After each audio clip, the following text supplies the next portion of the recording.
Morning students,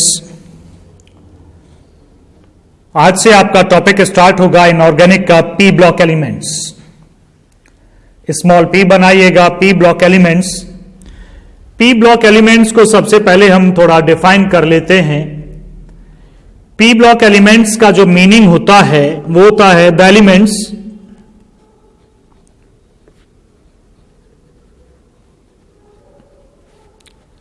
in which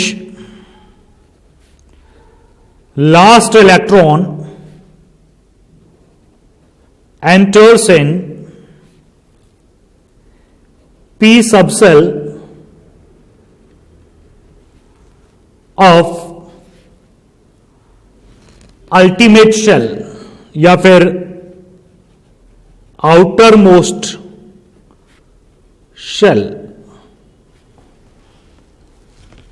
The elements in which the last electron enters in p subshell of outermost shell. अब ये समझिएगा p subshell में जाएगा, ये clear है, लेकिन p सबसेल किसका होगा? आउटर मोस्ट शेल का। इसे अल्टीमेट शेल का नाम भी दिया जाता है। देखिएगा कैसे, ये न्यूक्लियस, ये शेल, ऑर्बिट मतलब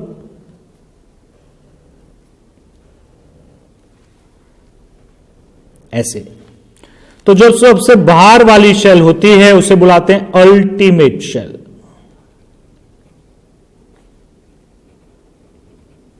इसे स्मॉल एन से डिनोट किया जाता है। इसके जो अंदर वाली होती है सेकंड लास्ट या outer most, second outer most shell, यानी कि बाहर वाली से जस्ट अंदर वाली, उसे बुलाते हैं पेनल्टीमेट।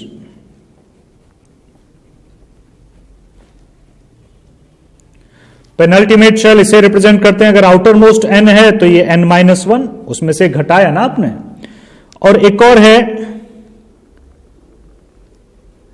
थर्ड लास्ट, इसे बुलाते हैं इनर पेनल्टीमेट।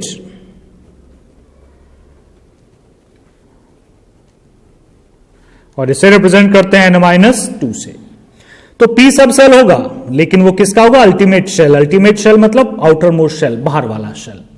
तो ये याद रखिएगा, जब डी पढ़ेंगे तो वो पेनल्टीमेट शेल में जाएगा, जब एफ पढ़ेंगे तो वो इनर पेनल्टीमेट शेल में जाएगा इलेक्ट्रॉन। तो ये है पी ब्लॉक एलिमेंट्स। अब मैं पूरी टेबल आपके सामने पी ब्लॉक की बना देता हूं, देखिएगा। नीचे कर लेते हैं। पी ब्लॉक में आपके जो ग्रुप्स हैं वो 6 हैं। ग्रुप 13, 14, 15, 16, 17 और 18। पीरियोडिक टेबल के ये ग्रुप्स पी ब्लॉक से कंसर्न है। 13 से 18, 13, 14, 15, 16, 17 एंड 18। ग्रुप 13 से स्टार्ट करते हैं। पहला element boron, aluminium, gallium, indium, thallium. ये ग्रुप 13 से बिलोंग कर रहे हैं। इसके नीचे भी एलिमेंट है, लेकिन अभी अप्रूवल नहीं मिला है तो हम यहीं थैलियम तक लिखेंगे। IUPAC उसका नाम हम लिखना बता देंगे, वैसे 11th से आता होगा।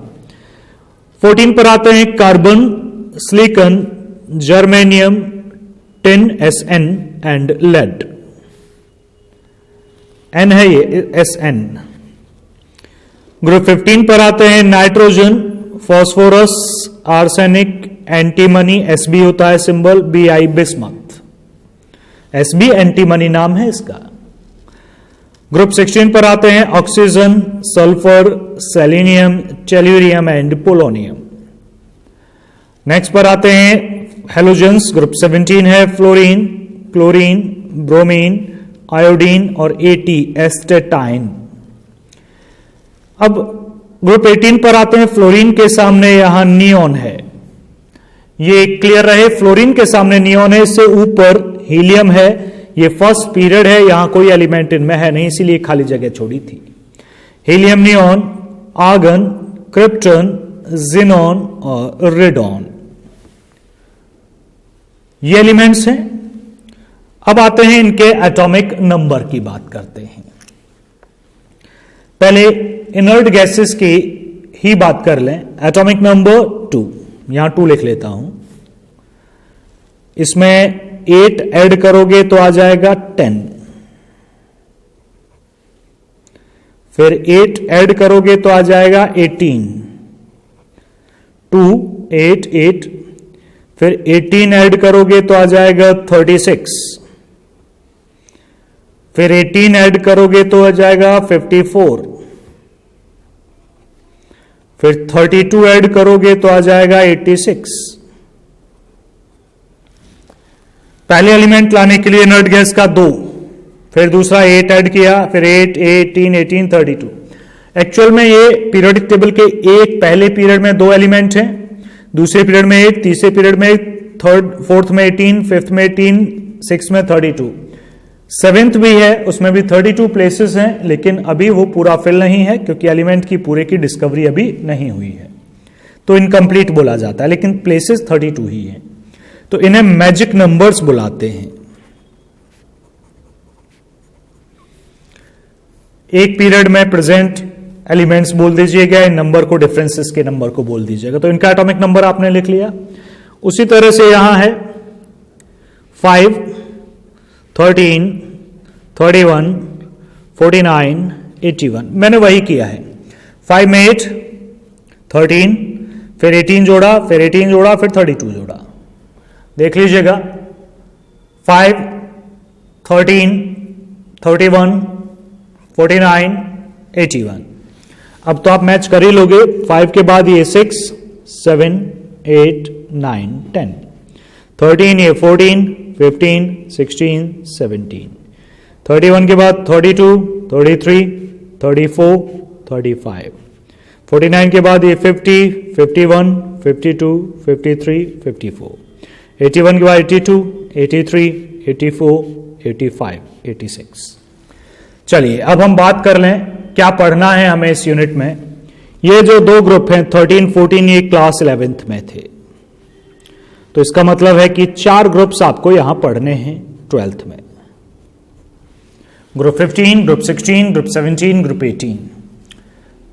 21 के लिए कुछ सिलेबस को रिड्यूस किया गया है, लेकिन हम पूरा पढ़ेंगे, आपको हर बार बता दिया जाएगा 21 सिलेबस का हिस्सा ये वाला पोर्शन नहीं है।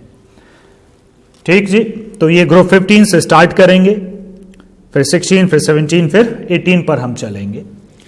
उससे पहले कुछ प्रॉपर्टीज पर ध्यान दीजिएगा। ये प्रॉपर्टीज आपको आनी चाहिए, जैसे कि इलेक्ट्रॉनिक कॉन्फ़िगरेशन लिखना आपको आना चाहिए,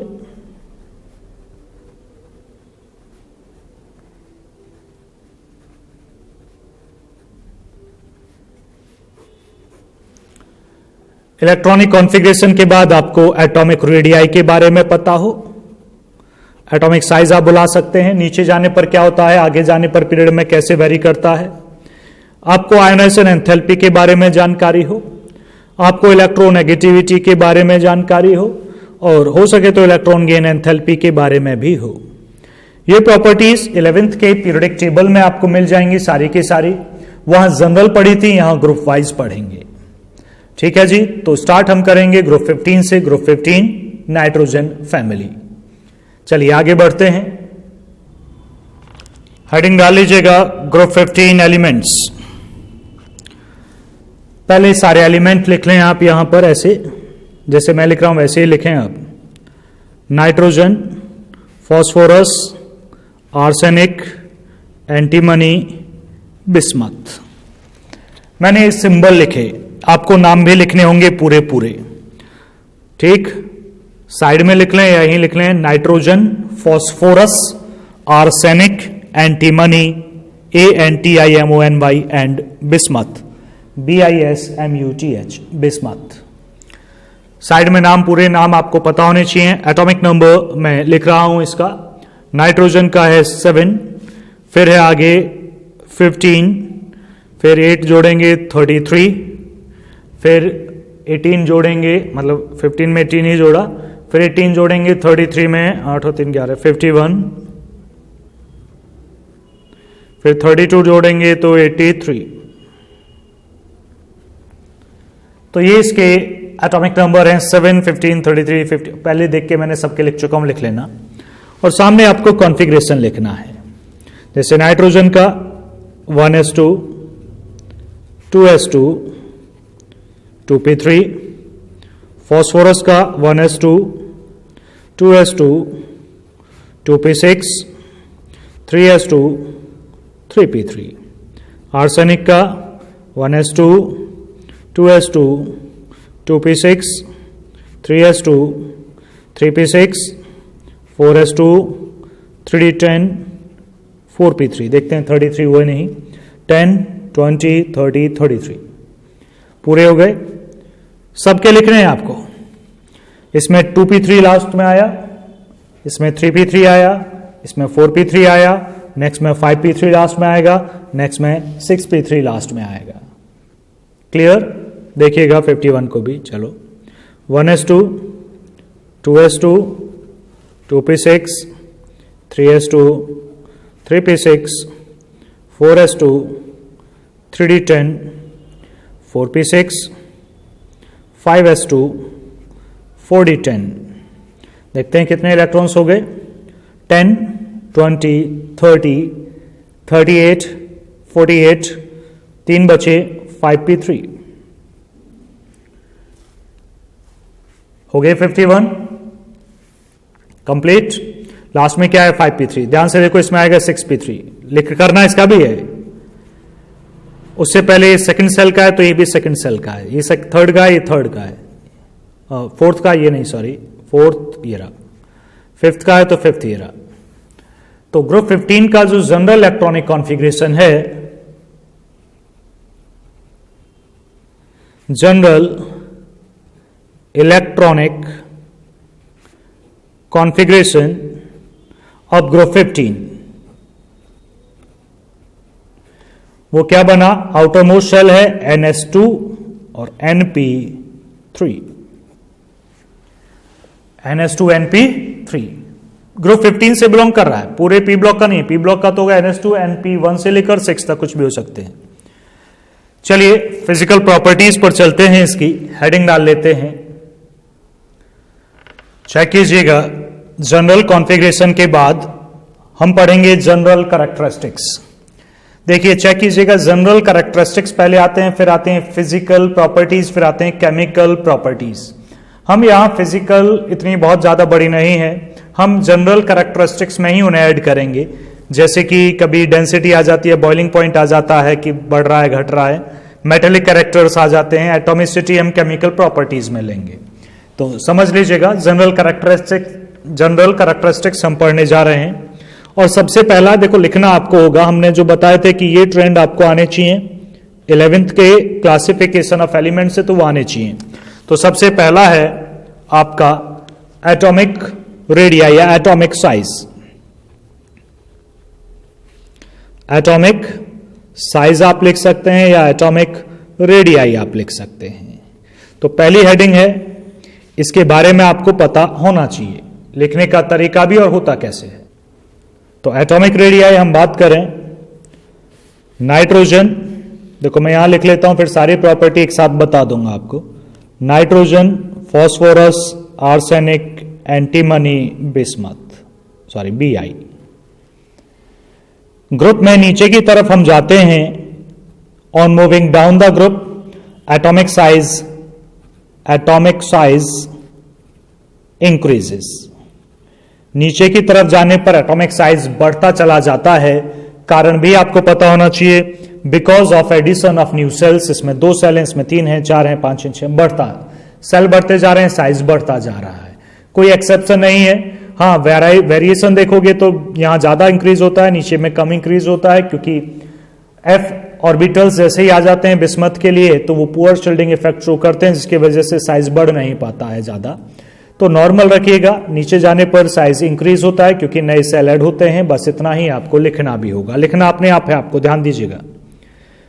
सेकेंड पॉइंट तो आप लिख लेंगे ना एटॉमिक रेडियाई, ये मैं समझा रहा हूं, बस आपको बनाना नहीं है, आपको सेंटेंसेस में जाना है। On moving down the group atomic radii increases because of addition of new sales.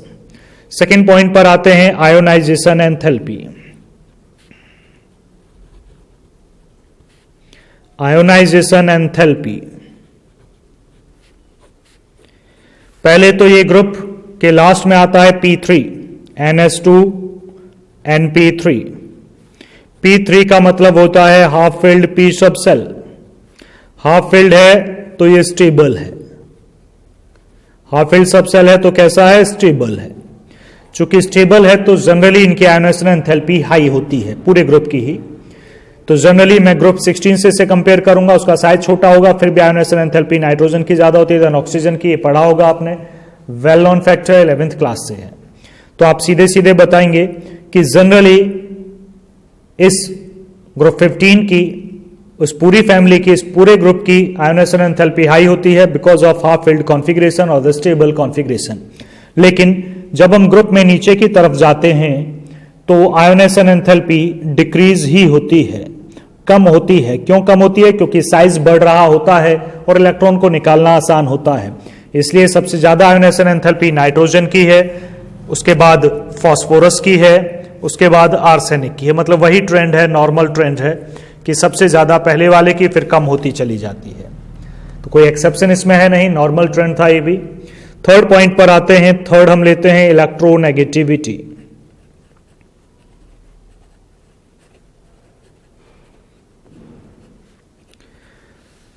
Electronegativity भी नाइट्रोजन की सबसे ज्यादा है और नीचे जाने पर डिक्रीज ही होती है, यानी कि EN मैंने शॉर्ट में लिखा, इलेक्ट्रोनेगेटिविटी ऑल्सो डिक्रीजेस।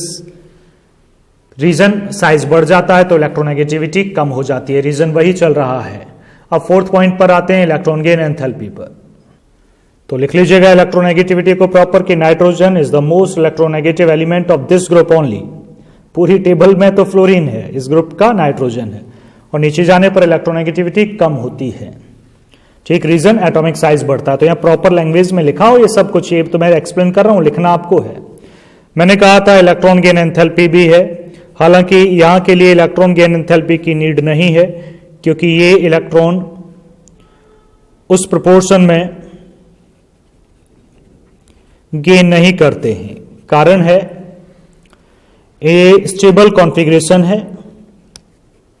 मैं पहले नाइट्रोजन के लिए बता दूं, स्टेबल इलेक्ट्रॉनिक कॉन्फ़िगरेशन है, स्टेबल है, NP3 है भाई। तो नाइट्रोजन इलेक्ट्रॉन गेन नहीं करता, और गेन नहीं करता तो नाइट्रोजन की इलेक्ट्रॉन गेन एंथैल्पी पॉजिटिव होती है क्योंकि इलेक्ट्रॉन देने के लिए एनर्जी सप्लाई करनी पड़ती है। जनरली होता क्या है, कोई एटम इलेक्ट्रॉन को अपनी तरफ खींचता है तो एनर्जी रिलीज होती है, और एनर्जी रिलीज होती है तो इलेक्ट्रॉन गेन एंथैल्पी नेगेटिव होती है। रिलीज हुई एक्सोथर्मिक, तो डेल्टा H कैसा हो गया, नेगेटिव। एक्सोथर्मिक के लिए डेल्टा H नेगेटिव होता है, तो हम बोलते हैं कि इलेक्ट्रॉन गेन एंथैल्पी नेगेटिव है क्योंकि रिलीज हो रही है। नाइट्रोजन क्या, इलेक्ट्रॉन अट्रैक्ट ही नहीं करता, अट्रैक्ट नहीं करता तो एनर्जी रिलीज नहीं होती, रिलीज नहीं होती तो देनी पड़ती है भाई। इलेक्ट्रॉन ऐड करवाएंगे तो बाहर से एनर्जी देंगे, और एनर्जी दी तो कैसी हुई, पॉजिटिव। पॉजिटिव का मतलब रिएक्शन कैसी हुई है, एंडोथर्मिक। तो इसका सीधा सा मतलब होता है नाइट्रोजन हो या इनर्ट गैसेस हो जो स्टेबल होते हैं वो इलेक्ट्रॉन गेन नहीं करते, तो उन्हें की इलेक्ट्रॉन गेन एंथैल्पी पॉजिटिव होती है क्योंकि हम बाहर से एनर्जी सप्लाई करके इलेक्ट्रॉन ऐड करवाते हैं। तो नाइट्रोजन का साइज छोटा है, स्टेबल कॉन्फ़िगरेशन है, इलेक्ट्रॉन डेंसिटी ज्यादा है, इस वजह से इसकी इलेक्ट्रॉन गेन एंथैल्पी पॉजिटिव है। इलेक्ट्रॉन अट्रैक्ट करता ही नहीं जी, खुद नहीं, बिल्कुल नहीं करेगा। आप दे रहे हो बाहर से एनर्जी लगा के तो अलग बात है, तो इसलिए पॉजिटिव है। तो जनरल में होनी चाहिए थी नेगेटिव, है पॉजिटिव। तो नीचे जाने पर इलेक्ट्रॉन गेन एंथैल्पी बाकी की नेगेटिव ही है, कम होती है, डिक्रीज होती है। तो नाइट्रोजन के लिए पॉइंट इंपॉर्टेंस रखता है, तो नाइट्रोजन के लिए बता दीजिएगा, दैट्स इट। आगे बढ़ते हैं, कुछ और जनरल कैरेक्टरिस्टिक्स की तरफ बढ़ते हैं, जैसे मेटेलिक कैरेक्टर है। नेक्स्ट पॉइंट कौन सा है, इसे भी लिख ही लीजिएगा, metallic character. Metallic character, nitrogen और फास्फोरस तो नॉन मेटल्स हैं। नेक्स्ट बचे आर्सेनिक और एंटीमनी मेटलॉइड्स हैं, और जो लास्ट का है बिस्मथ वो मेटल है। लास्ट का जो बिस्मथ है वो क्या है जी, मेटल है। तो इससे पता चलता है नीचे की तरफ जाने पर मेटेलिक कैरेक्टर इंक्रीज होते हैं क्योंकि इलेक्ट्रॉन आयोनाइजेशन एंथैल्पी कम हो जाती है, इससे इलेक्ट्रॉन लूज करना आसान होता है। तो ये थे कुछ जनरल प्रॉपर्टीज थी, तो ये लिख लीजिएगा अपने सेंटेंसेस में, आप प्रॉपर यूज करें। इस पहला ग्रुप था तो मैंने बता भी दिए प्रॉपर्टीज, आगे आने वाले ग्रुप्स के लिए आपको खुद ही लिखनी होंगी, अपने आप लिखनी पड़ेंगे। Atomic radius, ionisation enthalpy, electron gain enthalpy, electronegativity. तो बेटर है एक बार 11th को रिवाइज कर लें, क्लासिफिकेशन ऑफ एलिमेंट को, फिर ये वीडियो देखें। और 11th में तो ऑफलाइन पढ़े थे तो ज्यादा अच्छे से आपको आता होगा, तो उसे एक बार पढ़ लें, फिर यहां सेंटेंसेस आप लिखें। आगे बढ़ते हैं, केमिकल प्रॉपर्टीज की तरफ हम बढ़ेंगे। हालांकि एटॉमिसिटी फिजिकल प्रॉपर्टी में आती है, लेकिन हम उसे केमिकल में शामिल करेंगे। एक प्रॉपर्टी के लिए फिजिकल हेडिंग नहीं डालेंगे, उसी में स्टार्ट करके बताएंगे। हम आगे बढ़ते हैं केमिकल प्रॉपर्टीज पर। केमिकल प्रॉपर्टीज ऑफ ग्रुप 15 मतलब नाइट्रोजन फैमिली। फर्स्ट प्रॉपर्टी है इसकी मॉलिक्यूलर स्टेट। पहले आप समझ लीजिएगा, लिखने का तरीका हम आपको बता देंगे, समझ लीजिएगा। जो एलिमेंट्स हैं, हम दो को कंपेयर करेंगे, नाइट्रोजन को और फास्फोरस को। जनरली जो नाइट्रोजन एग्जिस्ट करता है वो N2 मॉलिक्यूल में एग्जिस्ट करता है, मतलब ये डायएटॉमिक होता है। जबकि फास्फोरस की बात करें तो वो P4 में एग्जिस्ट करता है, मतलब टेट्रा एटॉमिक होता है।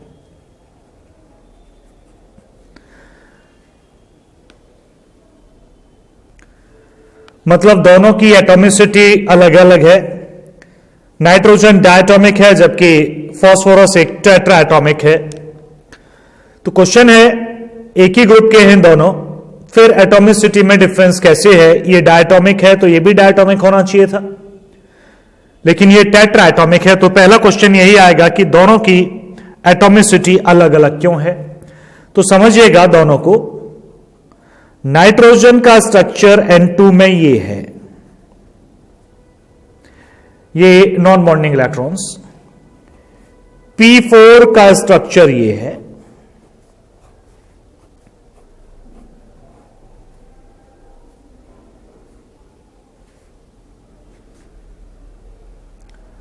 नाइट्रोजन ने ट्रिपल बॉन्ड बनाया, लेकिन फास्फोरस ने आपस में ट्रिपल बॉन्ड नहीं बनाया। कारण होता है नाइट्रोजन, देखो सुन लो, पहले मैं लिखवा नहीं रहा हूं, बाद में मैं लिखवाऊंगा, तो आप सुन लीजिए बस। नाइट्रोजन स्मॉल एटॉमिक साइज है, इसकी इलेक्ट्रोनेगेटिविटी बहुत ज्यादा है देन फास्फोरस। मतलब स्मॉल एटॉमिक साइज है, इलेक्ट्रोनेगेटिविटी ज्यादा है, इसलिए ये मल्टीपल बॉन्ड बना सकता है। इसे बोलते हैं पी पाई बॉन्ड, मतलब पाई बॉन्ड। भाई एक सिग्मा बाकी पाई है तो पाई बॉन्ड बना सकता है। कौन से पाई है? इसका भी पी ऑर्बिटल इन्वॉल्व है, इसका भी पी ऑर्बिटल, तो पाई बॉन्ड का नाम हुआ P pi bond. D orbital involve होता है तो बोलते डी पाई बॉन्ड। दोनों डी ऑर्बिटल इन्वॉल्व होते तो बोलते डी पाई बॉन्ड। तो पाई बॉन्ड एस ऑर्बिटल तो बनाते नहीं, पी बनाते हैं या फिर डी बनाते हैं या एफ बनाते हैं। तो ऑर्बिटल साथ में बोल दिया जाता है कि पाई बॉन्ड किसने बनाया। तो अगर आप ऐसे नहीं बोलना चाहते तो आप सीधा बोलेंगे स्मॉल एटॉमिक साइज है, हाई इलेक्ट्रोनेगेटिविटी है, इसलिए मल्टीपल बॉन्ड बनाने में कैपेबल है। जबकि फास्फोरस का लार्ज एटॉमिक साइज है, इलेक्ट्रोनेगेटिविटी कम है, तो ये मल्टीपल बॉन्ड मतलब पी पाई बॉन्ड नहीं बना सकता। ये बनाता है इसलिए डायटॉमिक है, ये पाई बॉन्ड नहीं बनाता है इसलिए ये टेट्रा एटॉमिक है। तो यही इसका रीजन है। मैं लिखवा देता हूं, चलिए लिखने से पहले नाइट्रोजन डायटॉमिक है, फास्फोरस टेट्रा एटॉमिक है, और नाइट्रोजन का स्ट्रक्चर और फास्फोरस का स्ट्रक्चर आप बना लीजिएगा। इसके बाद लिखना स्टार्ट करिए, मैं नीचे कर रहा हूं, ध्यान दीजिएगा। देखिएगा सेंटेंसेस प्रॉपर रहे जैसे कि एक्सप्लेन किया था। Nitrogen exist as a diatomic molecule N2, whereas phosphorus as tetraatomic molecule P4. Because nitrogen has small atomic size and high electronegativity, that's why it can form p pi triple bond. आप multiple bond भी use कर सकते हैं and hence exist as a diatomic molecule. On the other hand, phosphorus, P लिखें इसे, पूरा लिख लें phosphorus.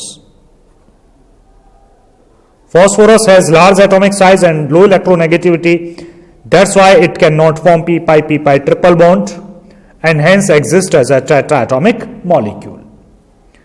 तो ये नीचे सेंटेंसेस आए, क्वेश्चन पूछा जाता है नाइट्रोजन डायटॉमिक क्यों है और फास्फोरस टेट्राएटॉमिक क्यों है। अब इसी से लिंक एक क्वेश्चन सामने आता है कि जो नाइट्रोजन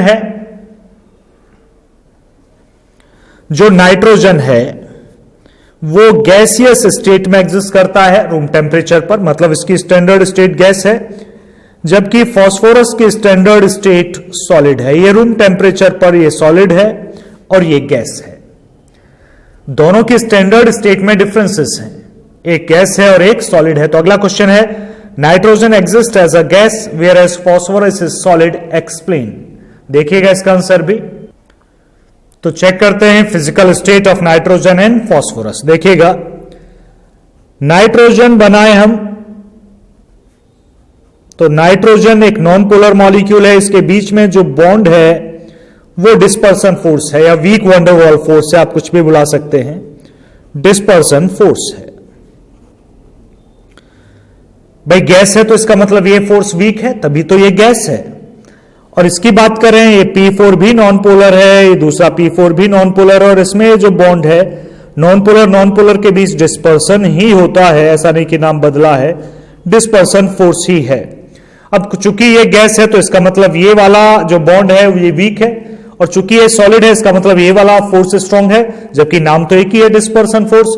ये भी नॉन पोलर मॉलिक्यूल, ये भी नॉन पोलर, ये नॉन पोलर, और नॉन पोलर के बीच डिस्पर्सन फोर्स होता है या वीक वंडरवॉल फोर्स आप बुला सकते हो।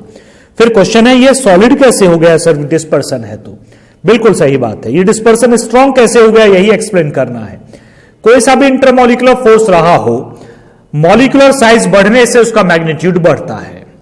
नाइट्रोजन एक सिंगल एटम है, वो एक सिंगल एटम भी फास्फोरस के एक सिंगल एटम से छोटा है, ऊपर से ये दो ही एटम जुड़े हैं तब N2 बना, तो बहुत छोटा स्मॉल मॉलिक्यूलर साइज है। मैं एटम की बात नहीं, मैं टोटल मॉलिक्यूल N2 के मॉलिक्यूलर साइज की बात कर रहा हूं।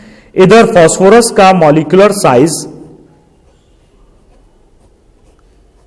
बड़ा है, एक एटम का भी साइज खैर बड़ा है नाइट्रोजन से, लेकिन ओवरऑल मॉलिक्यूल का साइज नाइट्रोजन मॉलिक्यूल से तो कहीं ज्यादा बड़ा है।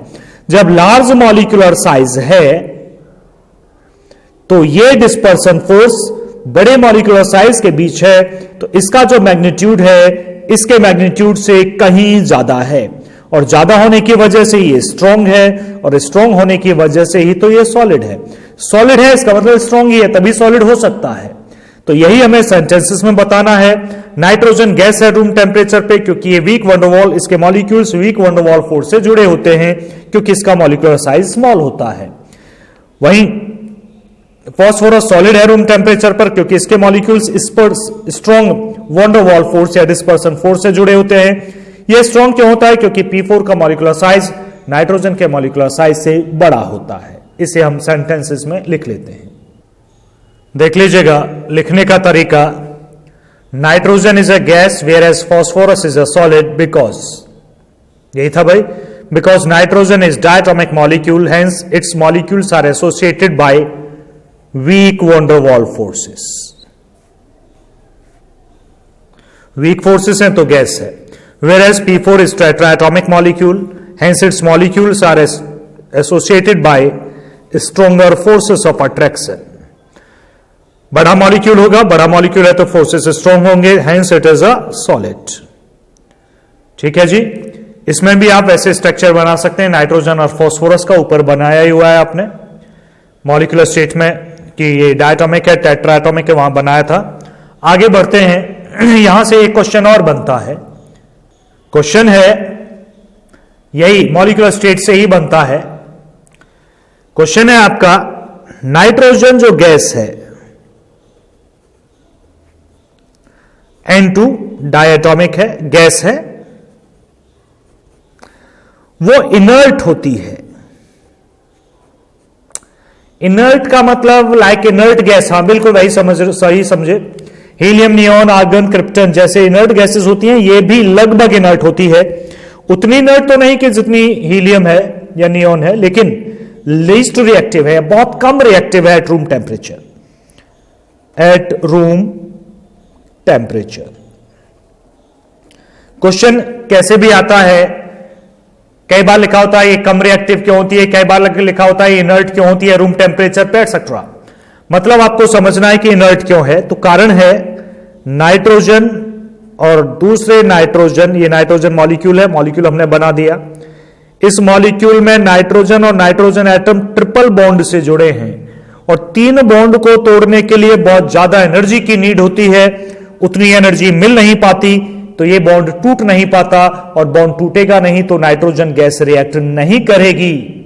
इसी वजह से नाइट्रोजन गैस का यूज हम इनर्ट एटमॉस्फेयर प्रोवाइड करने में करते हैं, कि चारों तरफ इनर्ट एटमॉस्फेयर हो तो नाइट्रोजन लगा दो। चिप्स के पैकेट्स में भर के रखते हैं हम नाइट्रोजन गैस, तो नाइट्रोजन कम रिएक्टिव होती है या इनर्ट गैस की तरह बिहेव करती है, कारण है because of presence of triple bond between nitrogen and nitrogen atom. लिख लीजिएगा, बिल्कुल डायरेक्ट ही है जैसे कि बताया। Nitrogen is inert at room temperature, इसी की बात कर रहे थे हम। बिकॉज, बिल्कुल डायरेक्ट सेंटेंस लिखना, because of the high bond enthalpy of N triple bond N bond. ये जो ट्रिपल बॉन्ड है इसे तोड़ने में ज्यादा एनर्जी देनी पड़ेगी, इस वजह से ये टूटता नहीं रूम टेम्परेचर पर, तो नाइट्रोजन गैस इनर्ट गैस की तरह बिहेव करती है। क्वेश्चन जरूरी नहीं कि वो कहीं इनर्ट है, वो लेस रिएक्टिव भी बोल सकते हैं क्वेश्चन में, तो भी आंसर यही आएगा कि ट्रिपल बॉन्ड है, इस बॉन्ड को तोड़ने के लिए ज्यादा एनर्जी की नीड होती है। चलिएगा आगे बढ़ते हैं। एक क्वेश्चन और याद आ रहा है, इसे आप खुद लिखिएगा, मैं बता रहा हूं। क्वेश्चन आया था, ये किसी कॉम्पिटिटिव एग्जाम्स में था कि फाइंड द, मैं क्वेश्चन लिख देता हूं एक बार, find the percentage of P character, small p था ये, P character of P4, find the percentage of P character of P atom, in P4। तो पूरा क्वेश्चन हुआ find the percentage of P character of P atom in P4।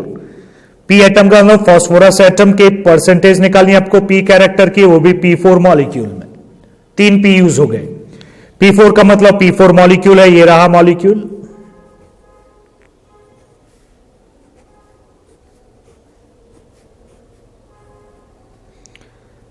एक phosphorus, 2 phosphorus, तीसरा phosphorus, चौथा phosphorus. P4 का molecule हमने बना दिया। इसका एक एटम ये रहा, चारों इक्वल है, कोई सा भी ले लीजिए, ये एटम आपने सेलेक्ट कर लिया। इस पर आपको P की परसेंटेज आपको फाइंड करनी है, P कैरेक्टर। अब P कैरेक्टर क्या है? P कैरेक्टर होता है हाइब्रिडाइजेशन का P orbital character, small p बना है। कितने परसेंट P ऑर्बिटल इसमें इन्वॉल्व है, तो आपको हाइब्रिडाइजेशन फाइंड करना होगा। इसका एटम का या इसका है, किसी भी इक्वल होगा सबका। हाइब्रिडाइजेशन हम निकालते हैं, जनरल मेथड है जैसे organic method. Sigma bond count कर लीजिए, 1 सिग्मा, 2 सिग्मा, 3 सिग्मा और एक लॉन पेयर भी 1 सिग्मा, 4 सिग्मा है। तो इस फास्फोरस पर जो हाइब्रिडाइजेशन है वो है sp3, और sp3 के अंदर s character 25% and p character 75%। p3 है भाई, 3 टाइम्स ग्रेटर देन s। मिल गया जी आपको P कैरेक्टर। P कैरेक्टर और P एटम इन P4, तो क्या है P कैरेक्टर की परसेंटेज? 75%। तो इस तरह के क्वेश्चंस भी होते हैं। चलिए, केमिकल प्रॉपर्टीज का पहला पॉइंट मॉलिक्यूलर स्टेट कंप्लीट होता है। सेकंड पॉइंट पर हम आते हैं अब। चलिए जी, सेकंड केमिकल प्रॉपर्टी पर आते हैं, ऑक्सीडेशन स्टेट। नाइट्रोजन फैमिली की ऑक्सीडेशन स्टेट। पहला एलिमेंट नाइट्रोजन है, दूसरा फास्फोरस है, फिर आर्सेनिक है, फिर एंटीमनी है और फिर बिस्मथ है। बात हमें सभी की ऑक्सीडेशन स्टेट की करनी ही होती है। तो शुरुआत हम नाइट्रोजन से करेंगे, नहीं, शुरुआत हम फास्फोरस से करेंगे। फास्फोरस को मैं इधर लिखता हूं, phosphorus atomic number 15, phosphorus. Configuration 1s2, 2s2, 2p6, 3s2, 3p3। Third shell यहां है। थर्ड सेल में 3 सब सेल होते हैं sp_d, तो 3d भी है, वो अलग बात है, वो खाली है, उसमें इलेक्ट्रॉन नहीं है। तो 3s आउटर मोस्ट सेल 3 है, 3 का s एक बॉक्स, 2 इलेक्ट्रॉन्स। 3p, p में 3 ऑर्बिटल्स, 3 ही इलेक्ट्रॉन है, हाफ फिल्ड है। 3d खाली है।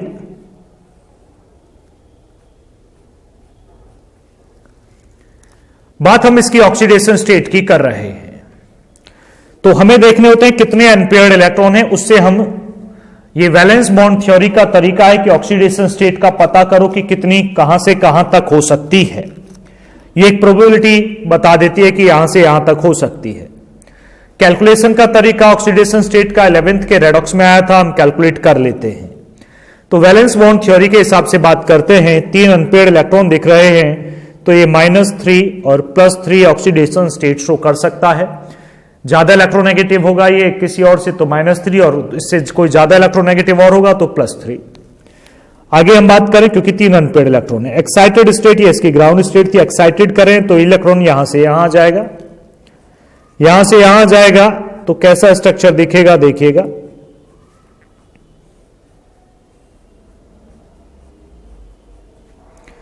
एक, 2, 3, 4, 5, ये यहां से आ गया तो ये भी अनपेयर्ड हो गया और ये भी अनपेयर्ड हो गया, तो ऑक्सीडेशन स्टेट आ गई +5, 5 अनपेयर्ड। तो जो फास्फोरस है उसकी ऑक्सीडेशन स्टेट -3 +3 +5 है, वीबीटी वैलेंस बॉन्ड थ्योरी के हिसाब से। आर्सेनिक की भी इसी तरह होगी, -3 +3 +5 सिमिलर ही होगी, -3 +3 +5 -3 +3 +5। लेकिन अगर हम बात केवल +5 की कर रहे हैं तो ग्रुप में नीचे जाने पर +5 जो आप देख रहे हैं लास्ट वाली, ये जो +5 है या ये जो +5 है, तो उसकी स्टेबिलिटी नीचे जाने पर डिक्रीज होती है। तो यहां आप एक सेंटेंस नीचे डाल देंगे, on moving down the group the stability of +5 oxidation state decreases, यानी कि बिस्मथ के लिए +5 अनस्टेबल है, इसके लिए थोड़ी ज्यादा स्टेबल है, इसके लिए और ज्यादा स्टेबल है, और फास्फोरस के लिए सबसे ज्यादा स्टेबल है। नाइट्रोजन की अभी हम बात ही नहीं कर रहे हैं। तो क्यों भाई, क्यों अनस्टेबल है? तो इसका कारण है inert pair effect, inert pair effect. Certainly 11th का एक टॉपिक है इनर्ट पेयर इफेक्ट, स्टार्ट होता है पी ब्लॉक से। इनर्ट पेयर इफेक्ट का मतलब होता है एस के जो इलेक्ट्रॉन है ये आगे जाना बंद कर दें। यहां जा रहा है 3s से 3d में जाना है, बहुत बड़ा गैप नहीं है, एनर्जी गैप, एनर्जी मिलेगी तो कवर कर लेगा। लेकिन बिस्मथ में जब ये देखोगे तो s और d के बीच का जो गैप है बहुत बड़ा होगा, ज्यादा एनर्जी देनी पड़ेगी तो ही शिफ्ट होगा, अदरवाइज शिफ्ट नहीं होगा, और शिफ्ट नहीं होगा तो अनपेयर्ड इलेक्ट्रॉन 5 नहीं होंगे तो +5 शो नहीं करेगा। तो आप सीधा सीधा लिखेंगे, ये नहीं कि मैं केवल ग्रुप 15 की बात कर रहा हूं, ग्रुप 13 ले लो। ग्रुप 13 में बोरोन की +3 थी, नीचे जाके थैलियम की +1 हो जाती है, 2 कम हो जाती है because of inert pair effect, similar reason है। कार्बन की +4 है, लेड की +2 रह जाती है लास्ट एलिमेंट के लिए, सिमिलर रीजन है। नाइट फास्फोरस की +5 हो जाती है, स्टेबल है, बिस्मथ की +5 नहीं होती, सिमिलर रीजन है। तो जो भी हायर एलिमेंट होते हैं पी ब्लॉक के, उनके जो नीचे वाला एलिमेंट होता है वो इनर्ट पेयर इफेक्ट की वजह से उसकी ऑक्सीडेशन स्टेट जो हाईएस्ट होती है वो कम होने लगती है। तो इसका क्वेश्चन बनता है, क्वेश्चन क्या बनेगा, Bi अगर +5 है तो ये अनस्टेबल है। क्यों अनस्टेबल है? क्योंकि +5 इसके एग्जिस्ट नहीं करती, +3 में बदलना चाहेगा, और उसमें बदलने के लिए इसे 2 इलेक्ट्रॉन गेन करने पड़ेंगे ताकि ये 3 में बदल जाए। ये अनस्टेबल, और ये क्या है, स्टेबल। ये अनस्टेबल क्यों? Because of inert pair effect. ये स्टेबल है, इसमें कोई नीड ही नहीं इनर्ट पेयर इफेक्ट की, ये यहीं रहे तो भी 3 तो शो करेगा ही बिस्मथ। तो क्वेश्चन आता है Bi +5 ऑक्सीडेशन स्टेट में इलेक्ट्रॉन गेन करता है, रिडक्शन होता है, तो ऑक्सीडाइजिंग एजेंट है, यानी कि Bi +5 लिख सकते हैं या ऐसे लिख सकते हैं, ब्रैकेट में 5th is a powerful oxidizing agent, या ऑक्सीडाइजिंग एजेंट ही लिख देता हूं मैं। ऑक्सीडाइजिंग एजेंट क्यों है? क्वेश्चन लिखा था why Bi +5 is oxidizing agent, तो आप लिखेंगे Bi +5 में 2 इलेक्ट्रॉन गेन करके Bi 3 में बदलने की टेंडेंसी होती है, क्योंकि Bi +5 अनस्टेबल है because of inert pair effect. चूंकि 2 इलेक्ट्रॉन गेन करेगा तो रिडक्शन होगा, और रिडक्शन होगा तो फिर ऑक्सीडाइजिंग एजेंट कहा जाएगा। तो ये क्वेश्चन यहां से बना। खैर मैं लिखवाऊंगा, बता दूंगा लिखने का सही तरीका भी, समझ लो आप। आगे बढ़ते हैं, नाइट्रोजन की बात हमने की ही नहीं, अभी हमने यही बात की है, तो इतना हम लिख लेते हैं। पहले लिखने का तरीका बता देता हूं मैं, फिर मैं आपसे बात ये करूंगा कि नाइट्रोजन क्या है। सबसे पहले आप ये बनाएंगे, इसे रहने दीजिएगा, इसे बनाइएगा। फॉस्फोरस ये दिखाइए ग्राउंड स्टेट, ये एक्साइटेड स्टेट, ठीक। फिर नीचे ये बनाइए, ये बराबर में ना नीचे बनाइएगा इस वाली टेबल को, यहां से नाइट्रोजन को छोड़ दीजिएगा, ऊपर इन्हें बना लीजिए। इस एरो नीचे लगाइएगा और एरो पर लिखिएगा the stability of +5 oxidation state decreases down the group. ठीक है जी, रीजन भी दे दीजिएगा, because of inert pair effect, वहीं हो जाएगा सॉल्व, ज्यादा लिखने की नीड ही नहीं है। ठीक है जी, हो गया। अब आगे फिर नीचे दिखाइएगा Bi+5 is unstable, that's why it attract 2 electrons and act as an oxidizing agent. फिर ये रिएक्शन नीचे दे दीजिएगा। अब आते हैं, इतना लिख लिया। अब आगे आते हैं, किस पर हैं, अब हम नाइट्रोजन पर हैं, तो नाइट्रोजन की बात भी कर लें। नाइट्रोजन एटॉमिक नंबर 7 है, कॉन्फ़िगरेशन है 1s2 2s2 2p3। Outer most shell second है, सेकंड में s और p। बच्चे कहते हैं सर डी नहीं बनाया आपने 2d। अरे सेकंड सेल है, सेकंड सेल में 2 ही सब सेल होते हैं, s और p। तो नाइट्रोजन में डी होता ही नहीं, 2d आपने सुना भी नहीं होगा कभी। 3d होता है, 4d भी होता है, 5d भी होता है, 2d यानी कि सेकंड सेल में डी सब सेल होता ही नहीं भाई, यही है। तो इसके हिसाब से तो सर -3 और +3 है, बिल्कुल सही है। वैलेंस बॉन्ड थ्योरी के हिसाब से अनपेयर्ड इलेक्ट्रॉन के कॉन्सेप्ट से -3 + 3 होती है, लेकिन नाइट्रोजन की जो ऑक्सीडेशन स्टेट है वो जनरल कंपाउंड्स में इतनी ही है, लेकिन ऑक्सीजन के साथ इसकी ऑक्सीडेशन स्टेट अप टू +5 तक होती है। इस +5 तक जो होती है, अप टू बोला है मैंने, ये नहीं कहा +5 +3 +4 +5 ये यहां तक होती है, +5 तक, तो अप टू +5 तक होती है।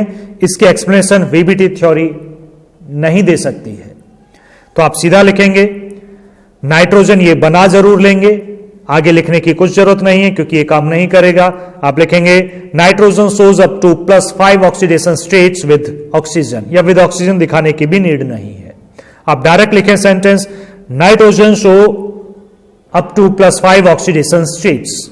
फॉर एग्जाम्पल आप दें N2O, NO, N2O3, NO2, N2O5।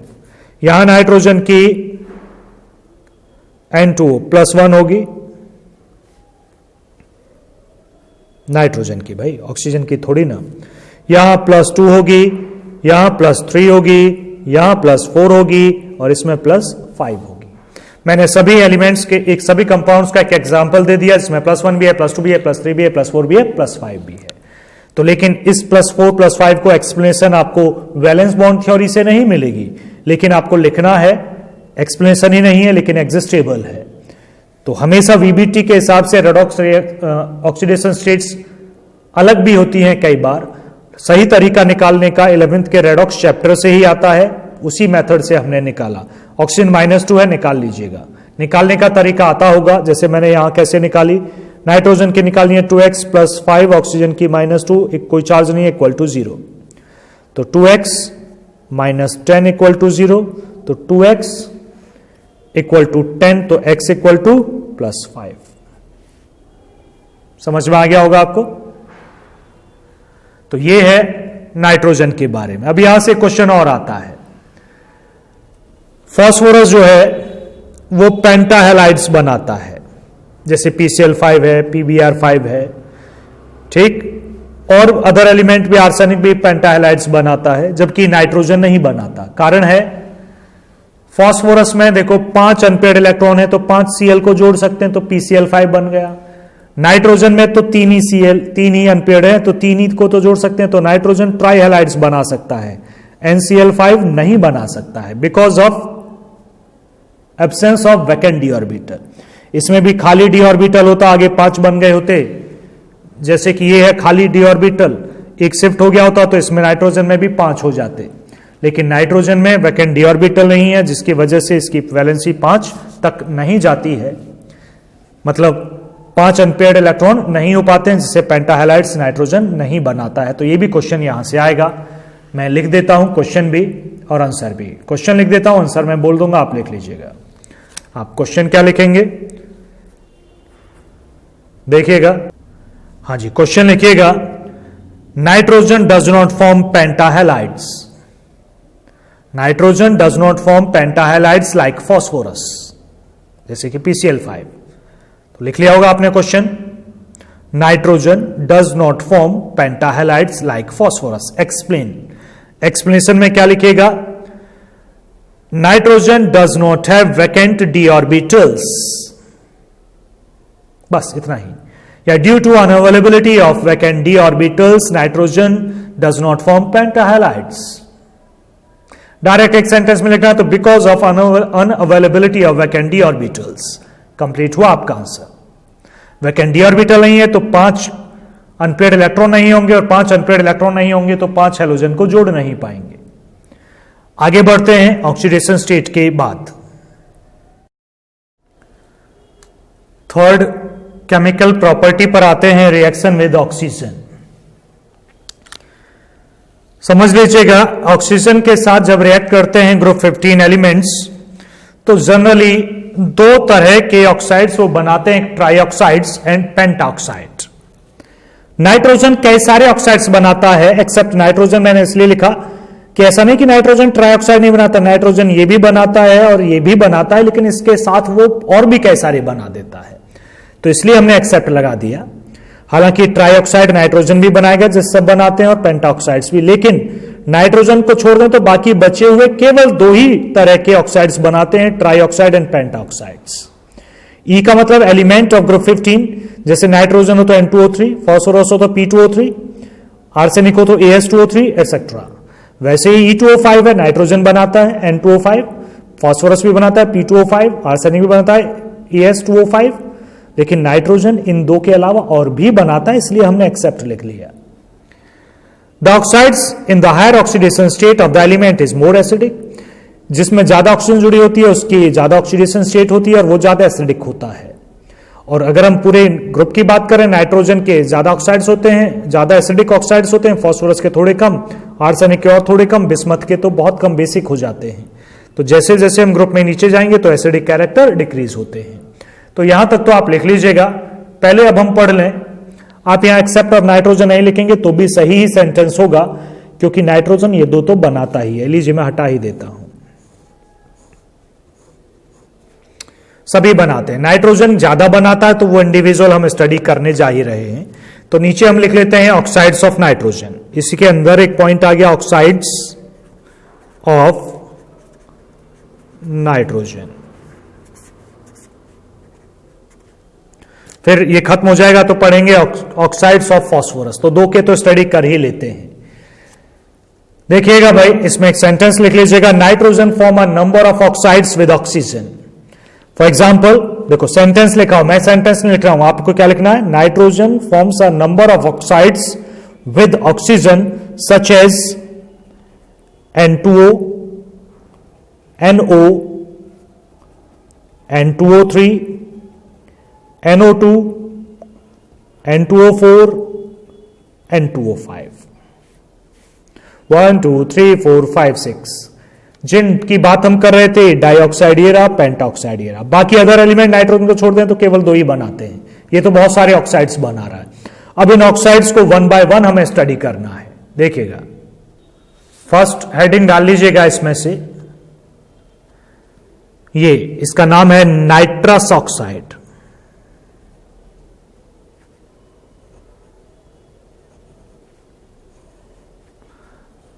N2O। एक काम और करना होगा, इसमें नाइट्रोजन की ऑक्सीडेशन स्टेट भी लिखनी होगी, जो कि है +1। निकाल के देख लीजिएगा, 2x ऑक्सीजन की -2 इक्वल टू 0, तो x की वैल्यू +1 आ जाएगी। देखो इनमें सीरीज में ही, इसमें +1 है नाइट्रोजन की, इसमें +2 है, इसमें +3 है, इन दोनों में +4 है और इसमें +5 है। देखिएगा, नाइट्रस ऑक्साइड बुलाते हैं, ये लाफिंग गैस भी है। लाफिंग गैस अगर आपने फिल्मों में देखा हो तो वो N2O ही होती है। और दूसरा एक नाइट्रस ऑक्साइड सिस्टम होता है जो बाइक की स्पीड वगैरह बढ़ाने में लगाया जाता है, उसमें भी नाइट्रस ऑक्साइड ही होती है। ये वही है नाइट्रस ऑक्साइड। तो हमें इसकी प्रिपरेशन पढ़नी है, इसे कैसे बना सकते हैं। तो प्रिपरेशन में एक रिएक्शन आपको देनी है। अमोनियम नाइट्रेट को आप अगर हीट करते हो तो आपकी N2O बन जाती है +2H2O। बन गई जी आपकी नाइट्रस ऑक्साइड। ये गैस कलरलेस गैस होती है, न्यूट्रल है, एसिडिक नहीं है, that is colourless neutral gas.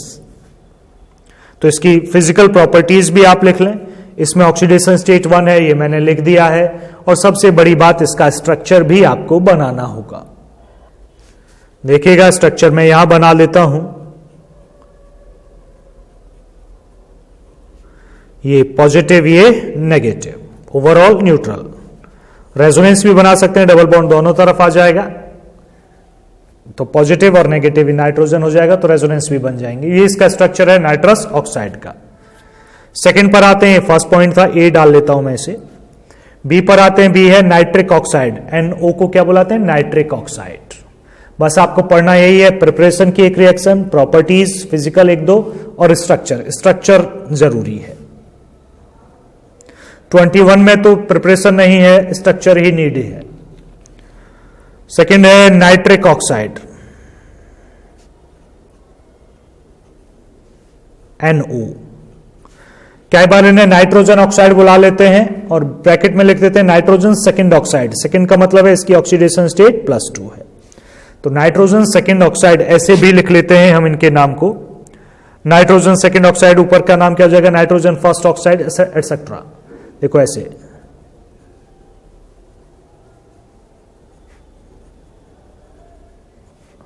तो इसका नाम क्या हो जाएगा? नाइट्रोजन, यहां +2 है तो नाइट्रोजन +2 मतलब सेकेंड ऑक्साइड, ऐसे भी लिखा हो सकता है। कह रही है नाइट्रिक ऑक्साइड है। देखिएगा सबसे पहले इसकी प्रिपरेशन थोड़ी बड़ी होती है, वैसे कई सारी रिएक्शन से बनाया जा सकता है। सिंपल रिएक्शन बता देते हैं, N2 + O2 gives 2NO at high temperature, तो भी बन जाएगा NO। ये भी कलरलेस न्यूट्रल गैस है, colourless neutral gas. Odd electron molecule होता है इसका NO।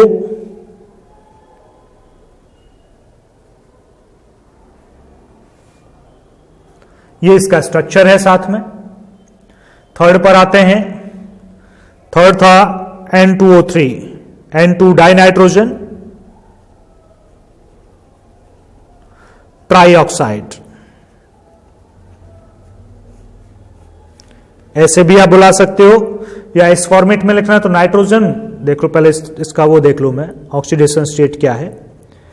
3 × 2 6 -6 जाके +6 आधा +3 है भाई।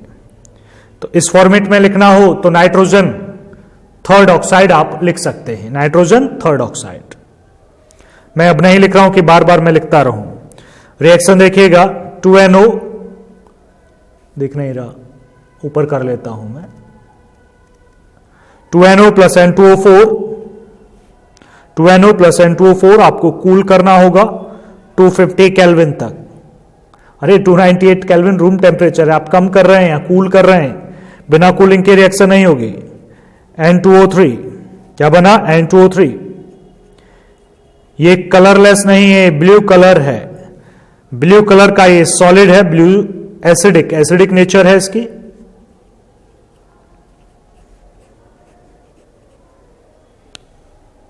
ब्लू एसिडिक सॉलिड, जैसे जैसे नाइट्रोजन की ऑक्सीडेशन स्टेट +1 से +2 ही न्यूट्रल था, +3 हुई एसिडिक हो गया, +4 है और एसिडिक होगा, +5 वाला और एसिडिक होगा। जैसे जैसे ऑक्सीडेशन स्टेट बढ़ेगी एसिडिक नेचर बढ़ती चली जाएगी। चलिए फोर्थ पॉइंट पर, स्ट्रक्चर बनाना रह गया, स्ट्रक्चर भी बनाना जरूरी है, बिना स्ट्रक्चर के बेकार है ये। नाइट्रोजन डाइऑक्साइड, स्ट्रक्चर देखें,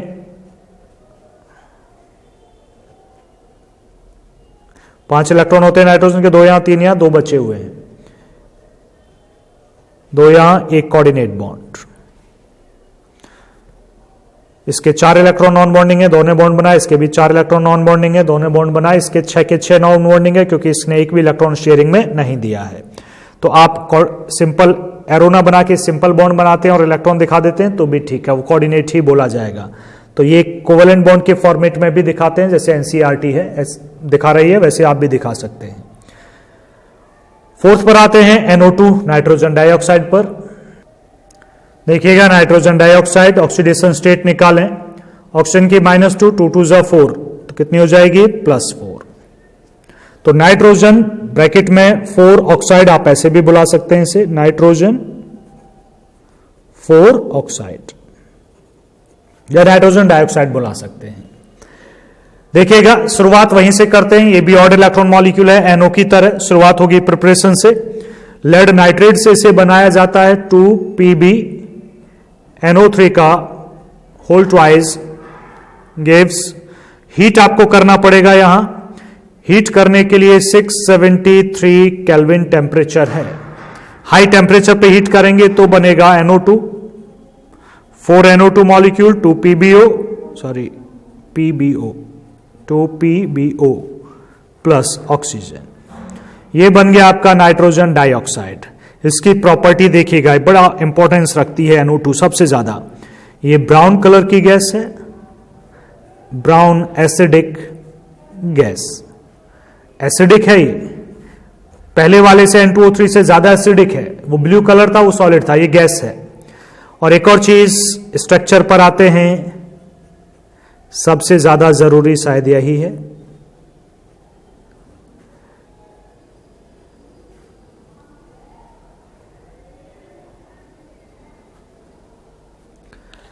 यह है नाइट्रोजन डाइऑक्साइड का स्ट्रक्चर।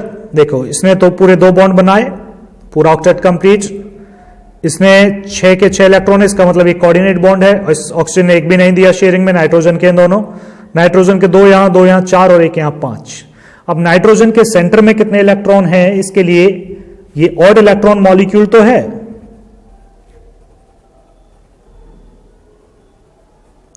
लेकिन ल्यूइस डॉट स्ट्रक्चर हमें बनाना चाहिए ताकि हमें पता चल सके हां जी ऑड इलेक्ट्रॉन मॉलिक्यूल ही है ये।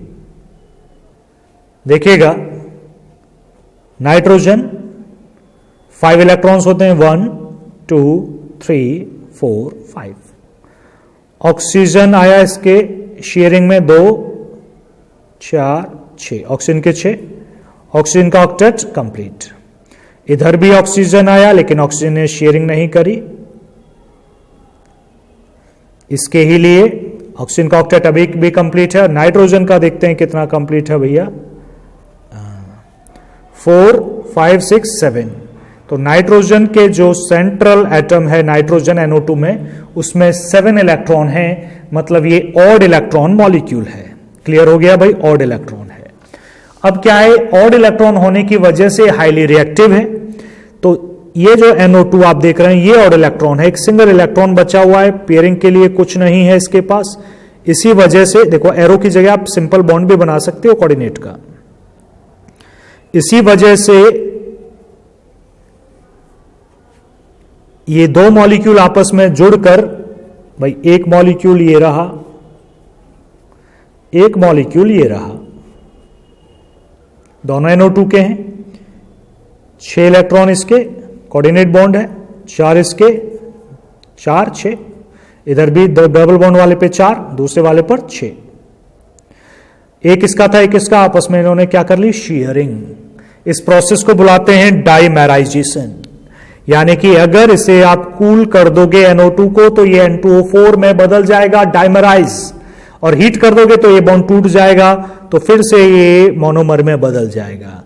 यानी कि अब ये N2O4 है, NO2 नहीं है, क्या है ये N2O4। इस रिएक्शन मैंने स्ट्रक्चर में लिखी, आप ऐसे लिख सकते हैं 2NO2 on cooling gives N2O4, timer है इसका, हीट करोगे वापस मोनोमर में बदल जाएगा।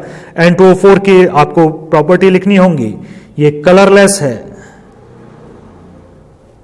एसिडिक है, सॉलिड भी है, कलरलेस एसिडिक सॉलिड। कलरलेस क्यों गया, ऑड इलेक्ट्रॉन खत्म हो गया, एक्साइटेशन खत्म हो गया उसका। तो ये है जी आपका N2O4। क्वेश्चन यहां पूछा जाता है NO2 डाइमराइज क्यों होता है। चलिए क्वेश्चन का आंसर देखते हैं।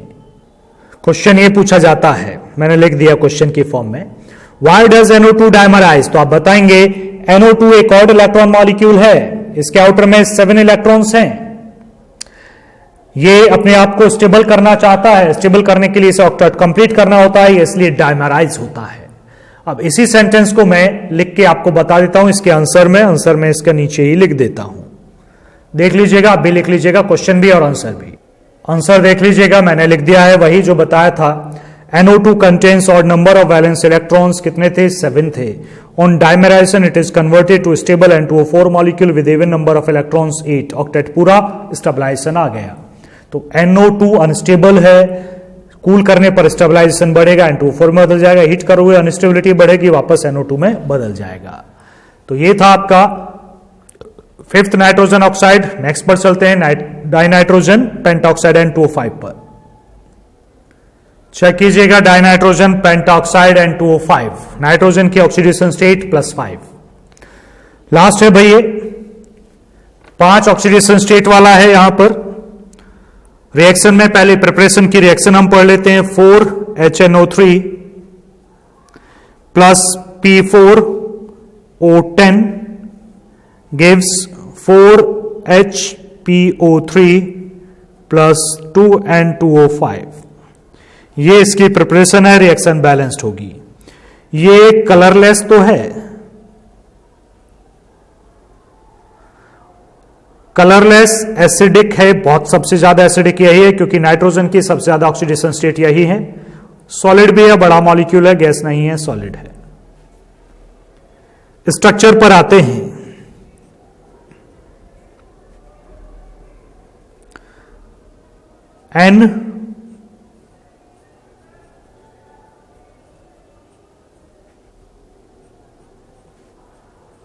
N2O5 जो डबल बॉन्ड से ऑक्सीजन जुड़ा है उस पर 4 इलेक्ट्रॉन दिखाएं आप. जो कोऑर्डिनेट बॉन्ड से जुड़ा है, कोऑर्डिनेट बॉन्ड है, 6 इलेक्ट्रॉन दिखाएं आप. इस पर भी 4 बचेंगे, इस पर 4 और इस पर 6. एक वर्ड होता है कोवैलेंसी. कई बार पूछते हैं व्हाट इज द कोवैलेंसी, सी लिखा होता है कई बार. कोवैलेंसी ऑफ नाइट्रोजन इन फलाना कंपाउंड का नाम देते हैं. तो जो नाइट्रोजन एटम है वो कितने कोवैलेंट बॉन्ड बना रहा है, that is it's covalency. 1 2 3 4 4 covalent bond बना रहा है. तो इस मॉलिक्यूल में नाइट्रोजन की कोवैलेंसी कितनी है, 4. समझ रहे हैं आप. वैसे भी नाइट्रोजन की कोवैलेंसी 4 से एक्सीड नहीं करती, 5 नहीं हो सकती क्योंकि इसमें वैकेंट डी ऑर्बिटल नहीं होता. इसी वजह से तो पेंटाहैलाइड नहीं बनाता. तो मैक्सिमम 4 ही हो सकती है. N2O4 में कितनी है, तो N2O4 का स्ट्रक्चर देखो, अभी थोड़ी देर पहले मैंने बनाया था ना, N2O4 का ऐसे था. तो कोई सा भी नाइट्रोजन ले लो, इसमें 1 2 3 4 बॉन्ड है, इसमें भी 1 2 3 4 ही है सर. N2 मॉलिक्यूल में पूछे तो 1 2 3 है, 3 कोवैलेंसी है. तो मॉलिक्यूल टू मॉलिक्यूल वेरी करेगी. अब अलग अलग हो एक ही मॉलिक्यूल में तो अलग अलग बताओगे, इस नाइट्रोजन कितनी है, इस नाइट्रोजन कितनी है, वैसे इक्वल ही होगी. ये थे नाइट्रोजन के ऑक्साइड्स. अब आते हैं हम फॉस्फोरस के ऑक्साइड्स पर. ऑक्साइड्स ऑफ फॉस्फोरस देखिएगा. नाइट्रोजन के ऑक्साइड्स पढ़ने के बाद फॉस्फोरस के ऑक्साइड्स. फॉस्फोरस क्या नाइट्रोजन को छोड़ दें तो सबके 2 ही ऑक्साइड्स होते हैं. एक ट्राईऑक्साइड P4O6, एक पेंटाऑक्साइड P4O10. अब बच्चे सुने से ट्राईऑक्साइड तो हमने पढ़ा था E2O3, तो इसका P2O3 होना चाहिए. हाँ वही है, डाइमर है, बस 2 मॉलिक्यूल जुड़े हुए हैं. देखो आधा करके देखो, P2O3 निकलेगा और ये P2O5 ही निकलेगा. तो वही है ये. दोनों में से ज्यादा एसिडिक ये है, ये कम एसिडिक है. प्रिपरेशन की बात करते हैं, पहले P4O6 पढ़ते हैं. आप इसे फॉस्फोरस ट्राईऑक्साइड नाम इसका दे सकते हैं. फॉस्फोरस को हीट करते हैं, लिमिटेड अमाउंट ऑफ ऑक्सीजन में बर्न करते हैं, बर्निंग है, तो बनता है P4O6. P4O6 स्ट्रक्चर जरूरी है, देख लें स्ट्रक्चर आप इसका. P4 ऐसे बनाएं, कॉर्नर को ऑक्सीजन से जोड़ दें,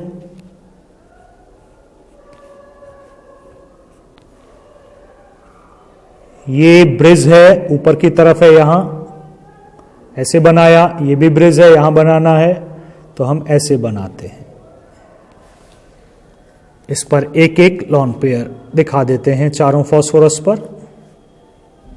ये है P4O6, ये ब्रिज है भाई, ब्रिज, ये भी ब्रिज है. तो अब आते हैं P4O10 पर.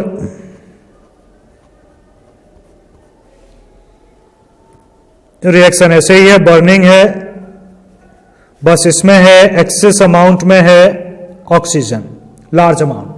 ये लिमिटेड था, ये लार्ज है. एक्सेस अमाउंट जैसे कार्बन को जलाओ कम अमाउंट ऑफ ऑक्सीजन में तो मोनोऑक्साइड बनेगी, ज्यादा में तो डाइऑक्साइड, वैसे ही है ये। तो स्ट्रक्चर इसका भी बनाना है, ये एसिडिक होता है देन दिस, ये दोनों ही सॉलिड स्टेट में एग्जिस्ट करते हैं, ये भी और ये भी बहुत बड़ा स्ट्रक्चर है जैसे कि देख रहे हो। देखो इसका भी स्ट्रक्चर देखना बिल्कुल वैसे ही है, चारों पी पहले की तरह, चारों कॉर्नर में ऑक्सीजन,